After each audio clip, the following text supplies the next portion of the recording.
Last week, I discovered a teapot tech that's admittedly a little old, but expanded what I thought was possible in the teapot exponentially. Case in point, showing the juicy dumpers on these lines through the wall. There are so many cool things you can do using this tech. Things like combining a bunch of Mondstadt houses together to make like one sprawling metropolis looking area, or imprisoning my war criminal brother like the scoundrel he is. Even stuff as simple as just clipping in these street lamps into shrubs to free up some walking space are all possible with this tech. So let's show how to do it. And what's awesome is that it is so easy to do. Literally all you need is any one furnishing. So let's take these Mondstadt buildings, which at least for me are infamously difficult to get like perfectly lined up, right? Like if you want to put this building next to this one and you want to have them side by side, this one is notoriously really annoying because you can only get about this close before that red field shows up, and then you can't actually place it down. And the result is that if you try to look through, then there's this gap here and it's not perfect and it's super annoying. So literally all you have to do is take any furnishing and have at least one other furnishing down on the ground and just shake the fuck out of it. And now you'll notice we've basically tricked the game by making it go from that red to blue field really rapidly. We've tricked it into just permanently letting it go into anything. And now it just looks like it's one furnishing. And again, you can do this with literally anything, even the new farming outcrops. Take the pond ones, right? These things look so cool, but I don't love the fact that by default, you can only really have them kind of adjacent to each other. If they get even like that close, right, there's like a noticeable gap in between them, and then you're not allowed to actually put them together. So the closest that they can get together is like that. And there's this clear gap of land in the middle, right? Say you want to combine them. Just shake it through another furnishing real quick like, and now all of a sudden, just like magic, you can combine the two together. Oh, what's that? You want to spruce it up even more? Maybe put some lights around it? Just shake it through a little bit. And like magic, before it's red, game doesn't let me do it. After I shake it through a couple times, okay, a couple more times, I should say. Just like that. Now there's a secondary tech that kind of goes along with this.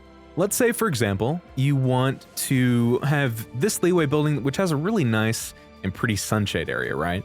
And you want to put one of your boys underneath the sunshade.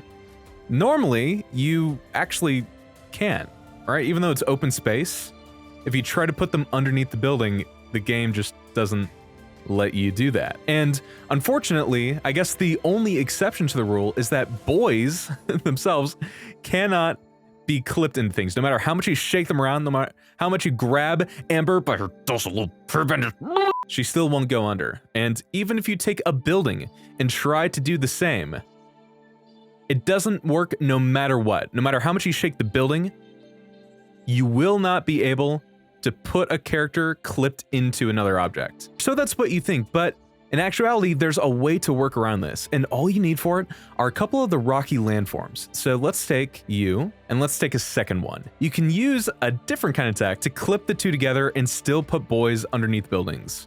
Or in my case, imprison the boy inside a building. So what you'll want to do, you'll put the furnishing that you want the character to get clipped into on one landform, and then you put the character that you want to clip on the second one. And then all you got to do, once you have it lined up, is just merge the landforms together, and bada boom, bada bing, we have a girl trapped underneath the big building. And if you want to adjust, it's super easy. You literally just take the landform that they were originally on, and you can either adjust that one, or you can adjust the one that has the building itself. Unfortunately, at least as far as I know, if you know of a way to work around this and still have characters, companions, clipped underneath buildings that are on ground level and not on top of landforms, I definitely love to know, and I can make a little follow-up to show that off. I've done a lot of testing though, and as far as I'm aware, I have not found a workaround. But a couple more examples of just neat things you can do using these techs. For example, one of the biggest complaints I have with the rocky landforms currently is that they're really bare. I really hate how flat they are, how they don't have any grass on them, and how kind of shiny they are. Like,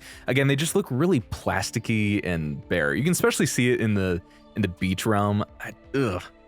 I don't love walking around on top of them because they're so smooth and shiny, and even if you put a bunch of shrubs and stuff on them, it's still not enough to fully cover up the fact that they're so bare and bald. But what you can do is instead of using the shrubs, you can instead use actual trees to cover it up instead. I think the trees make amazing shrubbery. The tree method definitely works out a little bit better if it's a 2-unit tall landform. So for example, like one of these bad boys, that's basically 2 of those stacked up in terms of height, right?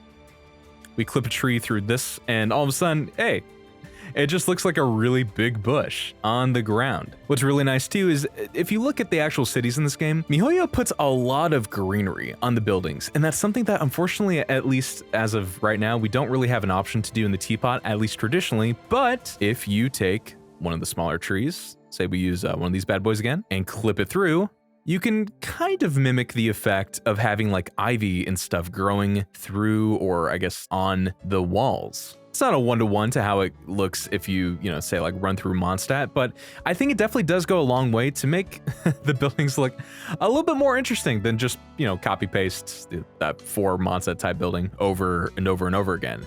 And if you combine the different styles together, you can get something like this, where you just have a bunch of boys all together, a bunch of greenery, a bunch of shrubs, even companions, all stacked together. It makes some really intricate looking landforms.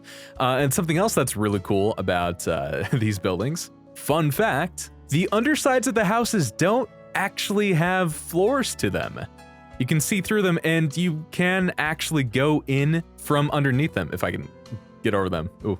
So you can actually get inside the houses yourself if you allow yourself to have a little opening with one of the houses kind of peeking up over a landform. And as a quick hot tip, so normally when you're putting these houses down, you need a big landform to go on here. If you try to put it on just a singular one, it's just not enough space for it to go on there. So you need it to have at least like 2 landforms, right? But once you've got it on 2 landforms, you can just take one. You can see which one of it's kind of rooted on.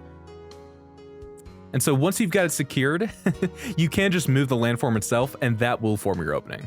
And sure enough, it's all of the houses. None of them have this flooring on them. So I'm sure there's a lot of really fun, I don't know, mazes or maps or something that you could use this tech for. I've just begun to scratch the surface on what this can actually imply, but that's really cool. And the beauty of it is that I've just been showing the outdoor furnishings, but it's just as applicable to the inside too. So say, for example, you want to maybe make like a really big countertop, right? You wanna do like a huge bar area. Normally, if you just wanted to, like, say, use the Favonius office table as that countertop, right? You would be limited to just having these side by side, and you'd have these clear gaps in between. But again, using the method, just as applicable. Let's also turn off snapping because it can be a little bit of a pain. Now, all of a sudden, you can just perfectly overlap them and more or less make them look like one continuous object. Especially from distance, you really can't see that slight clipping horizontal lines.